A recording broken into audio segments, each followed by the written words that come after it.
So now we've been through the statement of Taylor's remainder theorem, and we've also gone through the justification in the special case where n is equal to 1. What I'd like to look at in this video is a few examples where we actually apply the theorem. As a reminder, I've put up what the statement of the theorem is here.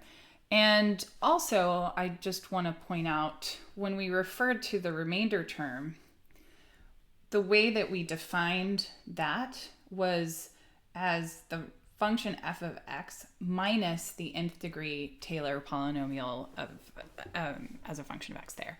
So that's what we mean when we have r sub n of x, and we refer to that as the remainder. So in examples, let's now consider something like the following. We're going to let t sub 4 of x represent I'll just say, let that be the 4th degree Taylor polynomial.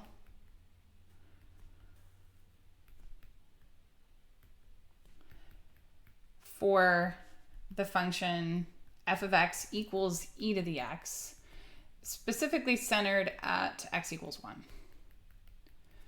So given this, let's suppose that we use t sub 4 of 1.1 to estimate the value of e raised to the 1.1. Then I want to use Taylor's remainder theorem, which you might sometimes see called Taylor's theorem, to bound the resulting error above.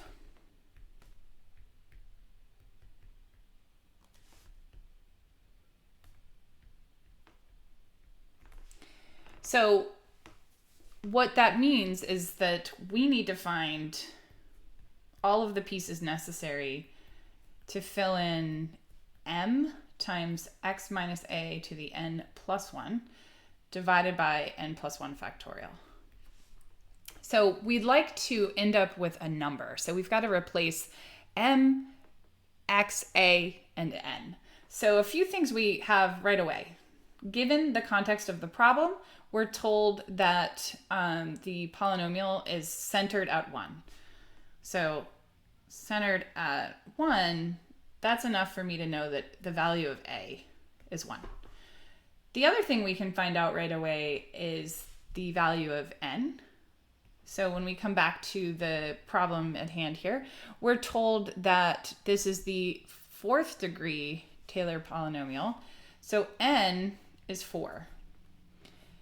In particular, n plus 1 in this context will be 5. Now, in terms of deciding about the part where x shows up, I'll just point out that because 1.1 is a distance of d equals 0.1 from our center a equals 1, the interval in hand, so I'll point out in the statement of the theorem, we're considering a symmetric interval around the center. So the fact that we're asked to consider 0.1 away from the center, my symmetric interval really would include all x values from actually 0.1 to the left up to 0.1 to the right. So our interval is, in fact, a minus d to a plus d, which would actually be 0.9 to 1.1. So what that really means for us is that in this context, we're interested in this being x minus the center, and that's going to be bounded above by 0.1. And it doesn't matter left or right. So the absolute value of x minus the center here, for our purposes, is certainly going to be less than or equal to 0.1 because of the indicated x value. So that leaves me with one last thing to find. And usually that's the hardest part, is finding m.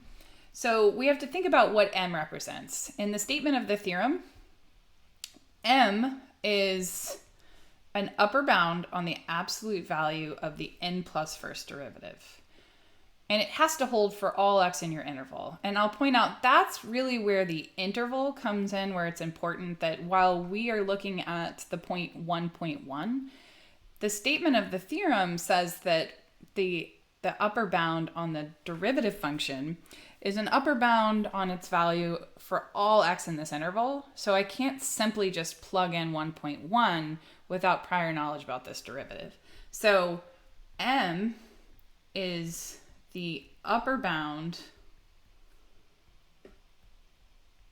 on, in this case, n plus 1 we said was 5, so the fifth derivative in absolute value. Now, in this instance, our function is f of x equals e to the x, and our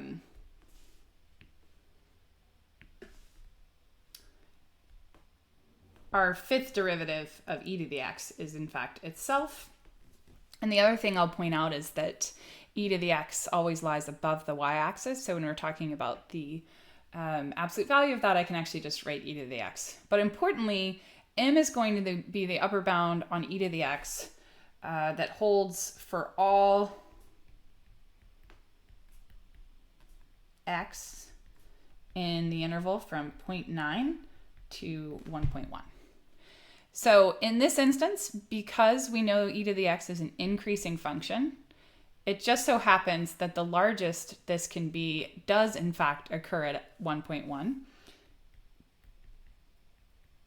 But I'll point out, if we had instead encountered a situation where maybe the function, the fifth derivative, is decreasing, then you could see that we would choose 0.9 in that instance. And it doesn't have to be an endpoint, right? We could have a function where the maximum value it takes on is somewhere else in the interval. So you really want to make sure you choose the largest possible y value for the n plus first derivative, and importantly, the absolute value of it. And that's what m represents.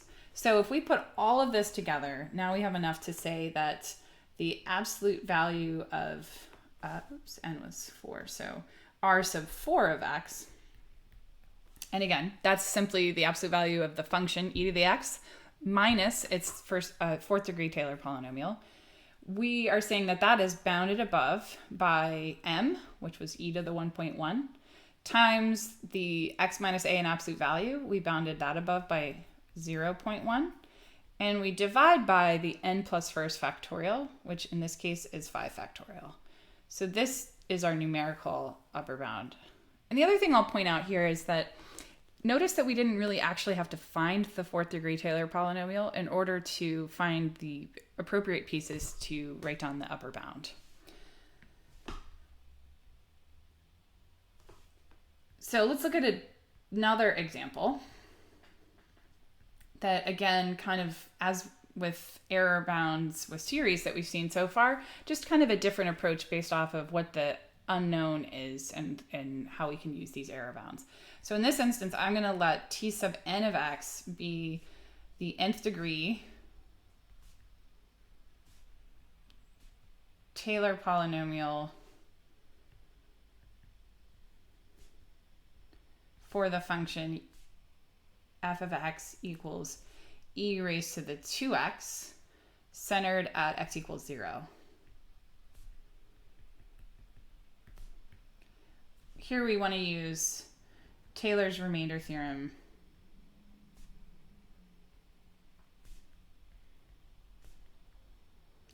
to find the smallest value of n, so that the error in approximating e to the 2x by this Taylor polynomial on the interval from -1 to 1 is smaller than 10 to the negative 6. Okay, so we've encountered problems like this with just series before, when we had the alternating series test bound and the integral test error bound, where we wanted to use an upper bound on the error in order to determine how many terms we would have to use in our approximation. Now, when we say the smallest value of n, again, to be clear, we're we're going to use basically a sufficient condition, but not necessary. So it might not, in fact, be the smallest possible if we were going to use a calculator and write this out, but implying instead the smallest possible value of n that Taylor's remainder theorem would give us. So a few things. The general strategy we've seen in the past is instead of just trying to force the remainder term to be smaller than this, what we'll do instead is take the known upper bound on our error and force that to be smaller than 10 to the negative 6. So what that means is we need to find, much like the last example, what the this would work out to. The difference is we are not given a value of n, but rather we need to find the appropriate value of n in order to satisfy this inequality. So one thing to consider is we want to come up with a general formula.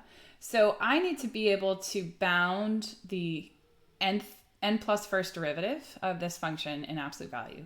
So if we start to take a few of these derivatives, the first derivative from the chain rule would be 2e to the 2x. The second derivative would be 4e to the 2x. The third derivative would be 8e to the 2x. And now I'm observing a pattern. So I want to get to a point where I can actually determine what the n plus first derivative would be. So I'm going to observe over here that this first one is 2 to the first, e to the 2x, 2 to the second. So it looks like we can actually match the exponent on 2 with the number of derivatives we're taking. So that means that I could write the n plus first derivative as 2 raised to the n plus first power times e to the 2x. Now, what we're trying to do is bound this, so on the interval from, we're given -1 to 1, then when we're talking about the n plus first derivative, again, we've established that's this, we want to find the largest that could be on that interval. And once again, in this instance, this is an increasing function, so this will be largest when we plug in x equals 1. And that would reduce to just an e squared. So this is playing the role of m in our remainder term. So in order for r sub n of x in absolute value to be smaller than 10 to the negative 6, which is what's asked for, it suffices for our upper bound.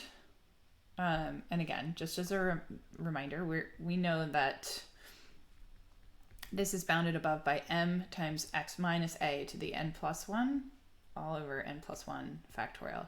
So if I want this to be bounded above by 10 to the negative 6, certainly it would be true if I made this upper bound smaller than 10 to the negative 6. So it suffices in this instance to take our value of m, which we said was 2 to the n plus 1 e squared, and then times x minus a, so our center is 0.